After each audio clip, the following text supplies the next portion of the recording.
I have absolutely no idea. I really don't.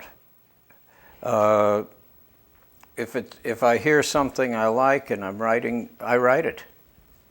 If I don't, if it seems like the right thing to do at that time, I do it.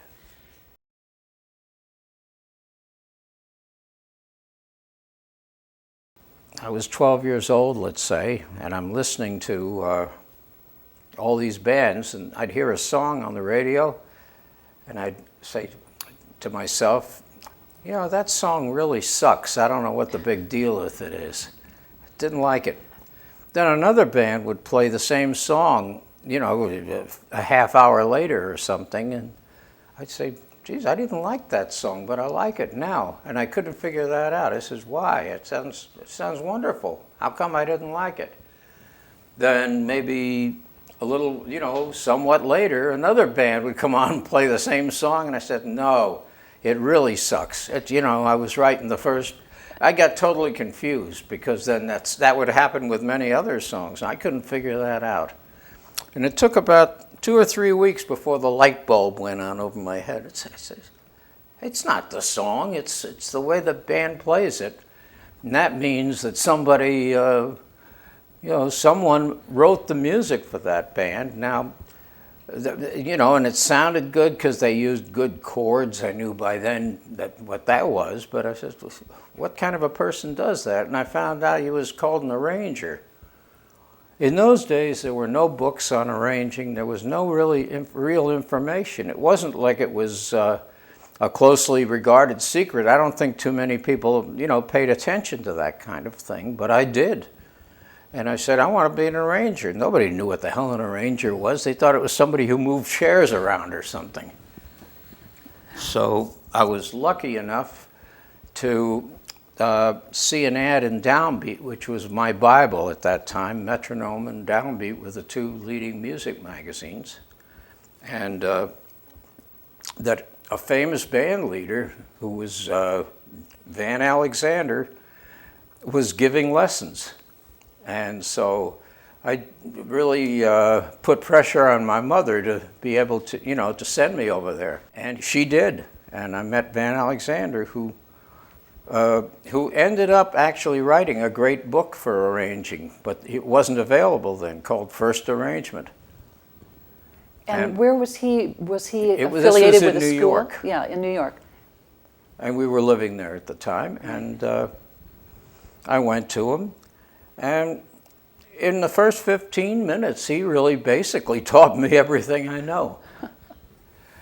He said, okay, you really want to do, he realized this is what I wanted to do. So I said, okay.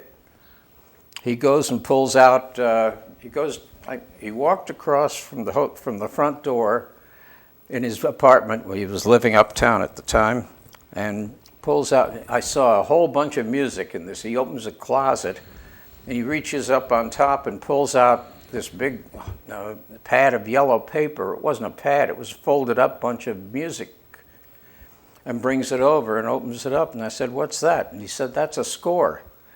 I said, well, what is a score? He said, well, I looked at it, and it's titled Hooray for Spinach. And that was the name of the song, which was kind of a nice Harry Warren song from the mid-30s.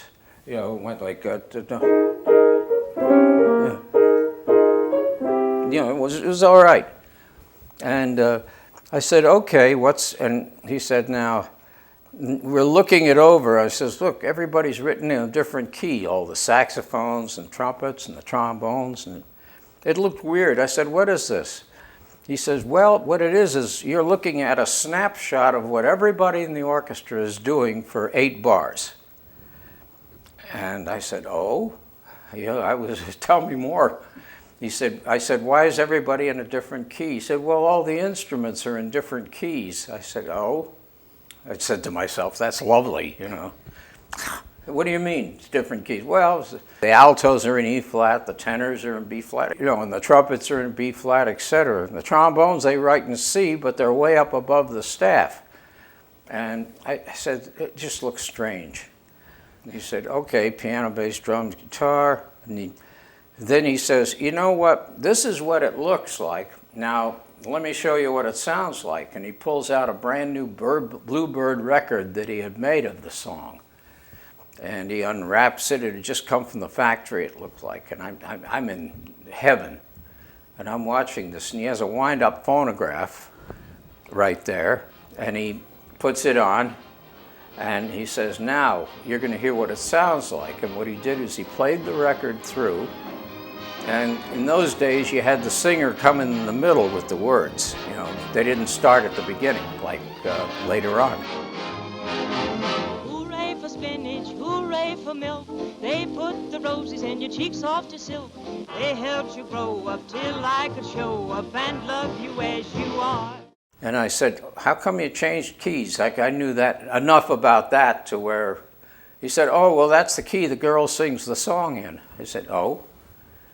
Okay, and we went all the way through it. And he followed the score all the time that we were going through it. And he said, what you've done now is you've seen what it looks like and hear what it sounds like. Now, if you can put those two things together, you're going to have it made. It's going to take a long time, though, because you're going to have to write a lot of things and get somebody to play them, make sure that you get somebody to play your music. You'll never know what you did, whether you did, how well you did it, where you did something that wasn't so good, or where something that sounded very good. You'll never know.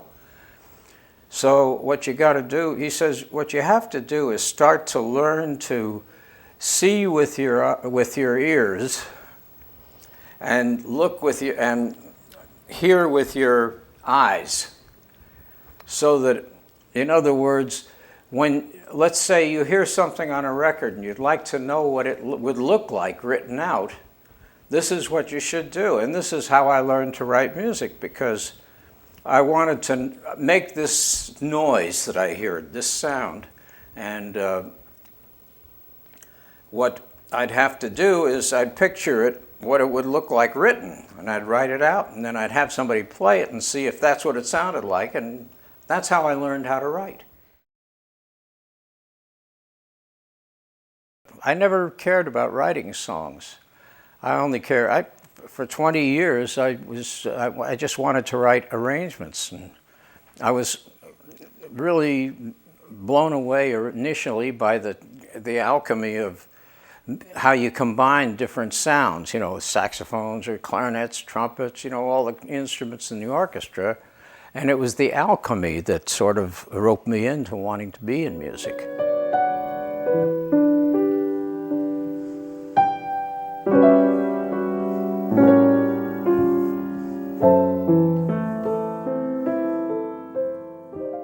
The scenery was so overpowering that I scored the scenery, because you could have put Hamlet in front of that scenery and it wouldn't have meant a damn thing. It dwarfed the plot.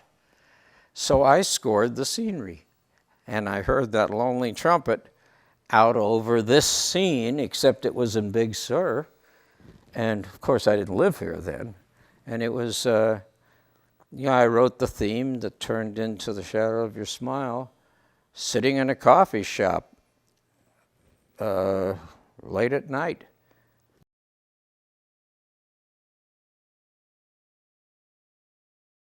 The first scene we're going to shoot is this thing where the Painless pole couldn't get it up from the night for a whack from the night before, and he's about to commit suicide, and they've talked him into taking the black capsule, and this is the wake, where everybody's walking around the Last Supper scene, and he's in the coffin getting ready to take the black capsule, and he's got the scotch, and everybody's walking around dropping Playboys and bottles of scotch and just all things to see him into the next world.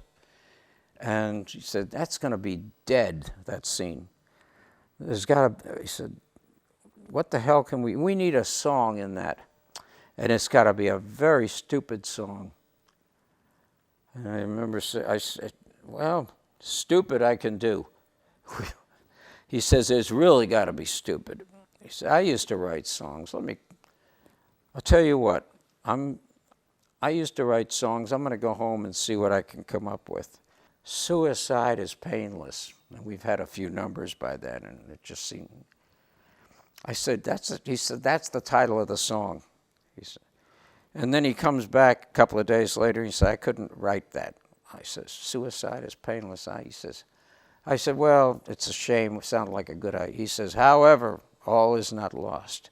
I've got a 15-year-old kid, and he's a total idiot. He's got a guitar, and he'll run through this thing like a dose of salts, and he did. But he dummied it to a Leonard Cohen song called The Gambler, which I detested. And it went like on minor in 2 chords, do, bong, do, don, don, don, don, don, don. And, well, I'd play it on the piano, but you wouldn't want to hear it anyway. And it's the only song I ever wrote when I was drunk, because I found I even was getting dental work done, and I tried it under anesthesia. I couldn't write that thing because I couldn't get the old song out of my head. Anyway, so I got desperate and had quite a few the night before, and I never wrote drunk or anything like that. Couldn't. And they loved it. You know, I brought it in the next day with a pre-record, and they shot to it, and it was a big hit. And then they started putting it up over the titles and everything because they liked it so much. And I told them they were nuts because it didn't fit and all that. And thank God they didn't listen to me. But that went over to, went over to the TV show after, and it turned out to be my biggest copyright, that throwaway song. Thank God they didn't listen to me. Same thing.